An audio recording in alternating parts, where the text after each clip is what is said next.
ঈদুল আজহাকে সামনে রেখে আগামীকাল থেকে শুরু হবে আন্তনগর ট্রেনের ঈদ যাত্রার টিকিট বিক্রি চলবে ২৭ মে পর্যন্ত। আগামীকাল দেয়া হবে ৩১ মে টিকিট। এবারও শতভাগ টিকিট পাওয়া যাবে অনলাইনে। ফিরতি যাত্রার টিকিট বিক্রি শুরু হবে ৩০ মে থেকে। রেল কর্তৃপক্ষ বলছে, টিকিট কালোবাজারি রোধে কঠোর রয়েছে রেলওয়ে। পাশাপাশি অনলাইনে টিকিট প্রাপ্তি বিঘ্নিত করার এবার আরও আপডেট করা হয়েছে সার্ভার সিস্টেম। রিপোর্ট আরিফিন মাসুদের। ৭ জুনকে ঈদুল আজহার দিন ধরে ৭ দিন ব্যাপী আন্তনগর ট্রেনের ঈদযাত্রার টিকিট বিক্রি করবে রেলওয়ে। আগামীকাল থেকে শুরু হবে এই টিকিট বিক্রি, চলবে ২৭ মে পর্যন্ত। আগামীকাল দেওয়া হবে ৩১ মে ঈদযাত্রার প্রথম দিনের টিকিট। ১ জুনের টিকিট বিক্রি হবে ২২ মে। ধারাবাহিকভাবে ২রা জুনের টিকিট ২৩ মে, ৩রা জুনের টিকিট ২৪ মে, ৪ঠা জুনের টিকিট ২৫ মে, ৫ জুনের টিকিট ২৬ মে এবং ৬ জুনের টিকিট পাওয়া যাবে ২৭ মে। কমলাপুর স্টেশন ম্যানেজার জানালেন, এবারও শতভাগ টিকিট বিক্রি হবে অনলাইনে।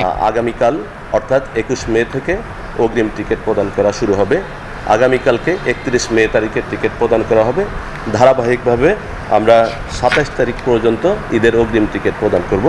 গত ঈদেও আমরা শতভাগ টিকিট অনলাইনে ছিল, এবারের ঈদেও শতভাগ টিকিট অনলাইনে থাকবে। যাত্রী সাধারণ অনলাইন থেকে টিকিট সংগ্রহ করতে পারবে।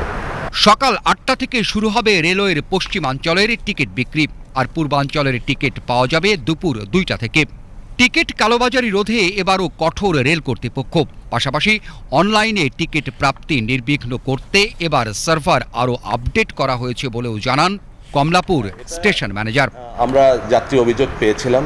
আসলে বিষয়টা হলো যে একসাথে যখন সার্ভারের যে ক্যাপাসিটি থাকে তার চেয়ে বেশি যাত্রী সাধারণ যখন এটা লগ ইন করতে যায়, তখন স্বাভাবিকভাবেই সার্ভার এটা একটু বিলম্বতা দেখা যায়। এই বিষয়টা কর্তৃপক্ষের নলেজে আছে। আশা করছি এবার সেই সমস্যাটা দেখা দেবে না।